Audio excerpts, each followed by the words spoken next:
श्रीगणेशाय नमः।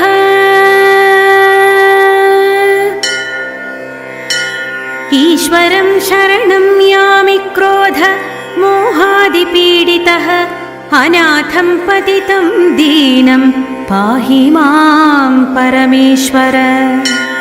प्रभुस्त्वं जगतां स्वामिन् वश्यं सर्वं तवास्ति च अहमज्ञो विमूढोऽस्मि त्वां न जानामि हे प्रभो।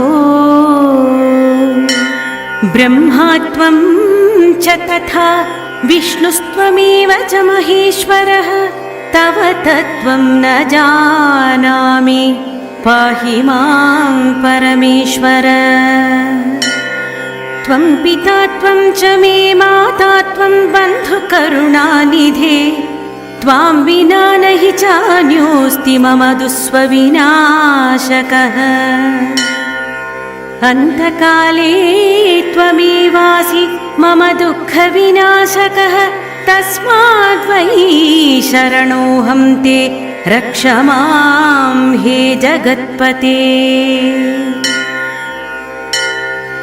पिता पुत्रादयः सर्वे संसारे सुखभागिनः विपत्तौ परिजातायां कोऽपि वार्तां च पृच्छति।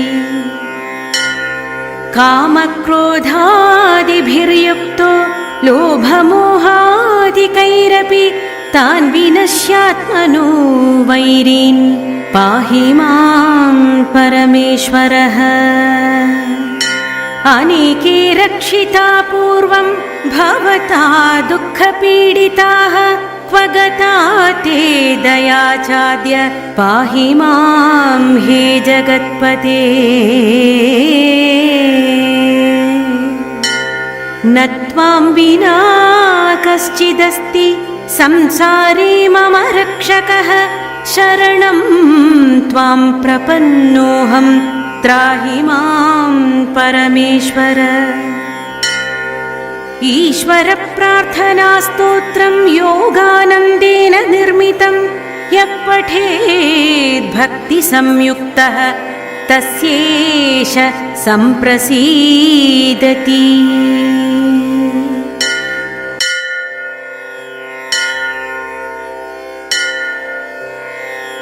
श्रीगणेशाय नमः।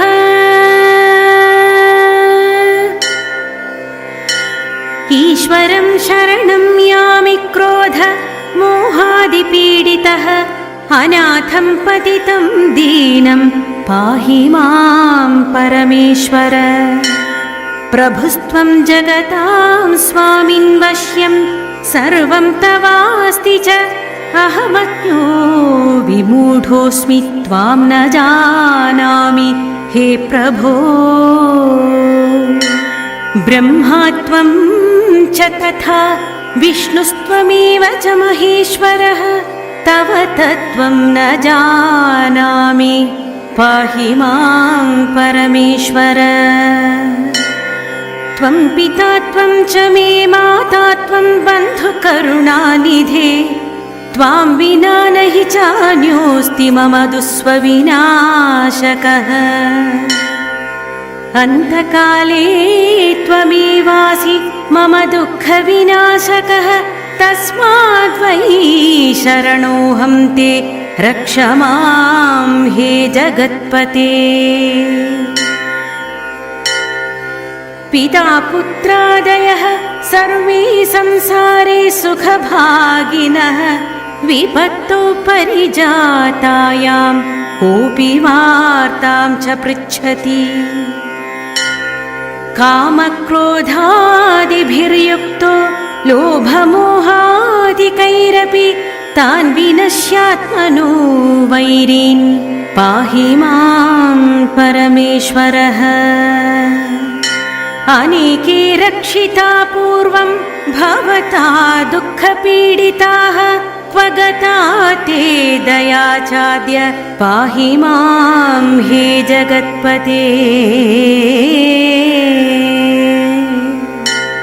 न त्वां विना कश्चिदस्ति संसारे मम रक्षकः शरणं त्वां प्रपन्नोऽहं त्राहि मां परमेश्वर। ईश्वर प्रार्थनास्तोत्रं योगानन्देन निर्मितं यः पठेत् भक्तिसंयुक्तः तस्येष सम्प्रसीदति।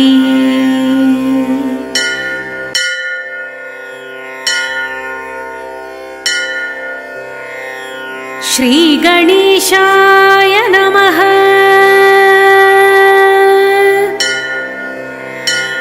ईश्वरं शरणं यामि क्रोध मोहादिपीडितः अनाथं पतितं दीनं पाहि मां परमेश्वर। प्रभुस्त्वं जगतां स्वामिन् वश्यं सर्वं तवास्ति च अहमज्ञो विमूढोऽस्मि त्वां न जानामि हे प्रभो। ब्रह्मा त्वं च तथा विष्णुस्त्वमेव च महेश्वरः तव तत्त्वं न जानामि पाहि मां परमेश्वर। त्वं पिता त्वं च मे माता त्वं बन्धुकरुणानिधे त्वां विना न हि चान्योऽस्ति मम दुःस्वविनाशकः। अन्तकाले त्वमेवासि मम दुःखविनाशकः तस्माद् वै शरणोऽहं ते रक्ष मां हे जगत्पते। पिता पुत्रादयः सर्वे संसारे सुखभागिनः विपत्तौ परिजातायां कोऽपि वार्तां च पृच्छति। कामक्रोधादिभिर्युक्तो लोभमोहादिकैरपि तान् विनश्यात्मनो वैरीन् पाहि मां परमेश्वरः। अनेके रक्षिता पूर्वं भवता दुःखपीडिताः क्व गता ते दया चाद्य पाहि मां हे जगत्पते। न त्वां विना कश्चिदस्ति संसारे मम रक्षकः शरणं त्वां प्रपन्नोऽहं त्राहि मां परमेश्वर। ईश्वर प्रार्थनास्तोत्रं योगानन्देन निर्मितं यः पठेत् भक्तिसंयुक्तः तस्येष सम्प्रसीदति।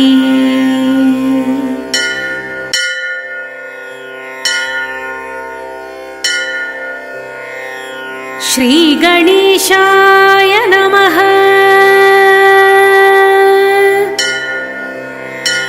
ईश्वरं शरणं यामि क्रोध मोहादिपीडितः अनाथं पतितं दीनं पाहि मां परमेश्वर। प्रभुस्त्वं जगतां स्वामिन् वश्यं सर्वं तवास्ति च अहमज्ञो विमूढोऽस्मि त्वां न जानामि हे प्रभो। ब्रह्मा त्वं च तथा विष्णुस्त्वमेव च महेश्वरः तव तत्त्वं न जानामि पाहि मां परमेश्वर। त्वं पिता त्वं च मे माता त्वं बन्धुकरुणानिधे त्वां विना न हि चान्योऽस्ति मम दुःस्वविनाशकः। अन्तकाले त्वमेवासि मम दुःखविनाशकः तस्माद् वै शरणोऽहं ते रक्ष मां हे जगत्पते। पिता पुत्रादयः सर्वे संसारे सुखभागिनः विपत्तौ परिजातायां कोऽपि वार्तां च पृच्छति। कामक्रोधादिभिर्युक्तो लोभमोहादिकैरपि तान् विनश्यात्मनो वैरीन् पाहि मां परमेश्वरः। अनेके रक्षिता पूर्वं भवता दुःखपीडिताः त्वगता ते दयाचाद्य पाहि मां हे जगत्पते। न त्वां विना कश्चिदस्ति संसारे मम रक्षकः शरणं त्वां प्रपन्नोऽहं त्राहि मां परमेश्वर। ईश्वर प्रार्थनास्तोत्रं योगानन्देन निर्मितं यः पठेत् भक्तिसंयुक्तः तस्यैष सम्प्रसीदति। इति श्रीयोगानन्दतीर्थविरचितम् ईश्वर प्रार्थनास्तोत्रं सम्पूर्णम्।